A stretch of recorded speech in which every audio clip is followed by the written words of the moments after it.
দর্শক, ক্যামেরার সামনে একজন বোন দাঁড়িয়ে আছে, ওনার কাছ থেকে শুনবো উনি কেন এসেছে আমাদের কাছে। আপু আসসালামু আলাইকুম। ওয়ালাইকুম আসসালাম। কেমন আছেন? আলহামদুলিল্লাহ ভালো। আপনার নাম কি? লতা। লতা আপু, কেন এসেছেন আমাদের কাছে? বিয়ের জন্য। বিয়ের জন্য? কেমন ছেলে চান বিয়ে করবেন? যেমনই হোক, ভালো মনের একটা মানুষ চাই। সে যদি 4 নাম্বার বউ আমাকে বানাতে চায় তাতে আমার কোনো আপত্তি নেই। 1 নাম্বার বউ হতেও রাজি আছেন? জি। কেন, আপনার কি আগে বিয়ে হয়েছিল? জি না। আপনি অবিবাহিত মেয়ে, কেন 4 নাম্বার বউ হবেন? কারণ আমার বাবার তো যৌতুক দিয়ে বিয়ে দেওয়ার মতো সামর্থ্য নেই। আর অবিবাহিত ছেলের কাছে বিয়ে বসলে যৌতুক চায়, তার জন্য বিবাহিত পুরুষকে বিয়ে করতে রাজি। হ্যাঁ। বাড়ি কোথায় আপনার? মানিকগঞ্জ।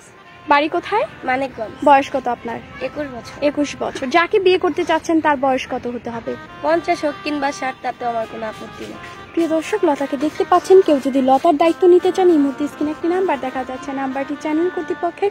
এই নাম্বার ইমো হোয়াটসঅ্যাপ দুটি আছে। ইমো বা হোয়াটসঅ্যাপ নাম্বারে লতার একটি ছবি স্ক্রিনশট মেরে পাঠিয়ে দিবেন, সাথে ভয়েস করবেন কোথা থেকে বলছেন, আপনার বয়স কত। আমরা অবশ্যই যোগাযোগ করিয়ে দিব। লতা, নামাজ কালাম পড়া হয়? হ্যাঁ। আচ্ছা, ভালো থাকবেন, আল্লাহ হাফেজ। ওয়ালাইকুম আসসালাম। আসসালামু আলাইকুম।